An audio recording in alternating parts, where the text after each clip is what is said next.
এই পিয়ার পদ্ধতি মানুষকে ভোগানোর চেষ্টা, তাদের ব্যাপারে আপনাদের সজাগ থাকতে হবে। এটা একটি ষড়যন্ত্র।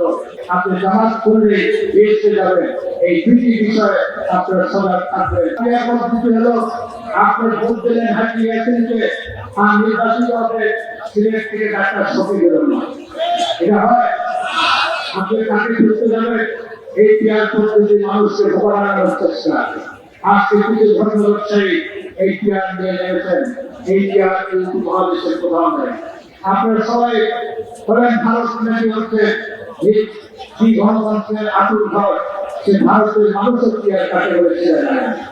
অতএব এই পিয়ার পদ্ধতি নিয়ে যারা ষড়যন্ত্র করে নির্বাচনকে ভিসাতে চান, নির্বাচন ভঙ্গ করতে চান, তাদের ব্যাপারে আপনাদের সজাগ থাকতে হবে। এটা একটি ষড়যন্ত্র কারীদের ফসল করতে চান। আর একটি হচ্ছে যে মাঝে মধ্যে সাথে বাড়িতে বাড়িতে গিয়ে বলেন সাধারণতা আমাদেরকে আপনি জামাত করলে বেঁচে যাবেন। এই দুটি বিষয়ে আপনারা সজাগ থাকবেন। বান্ডেল থাকলে প্রতি সেনমানিতে টাকা বাঁচবে। বিকাশ সেনমানি বান্ডিল কিনে জিতুন প্রতি লেনদেনে।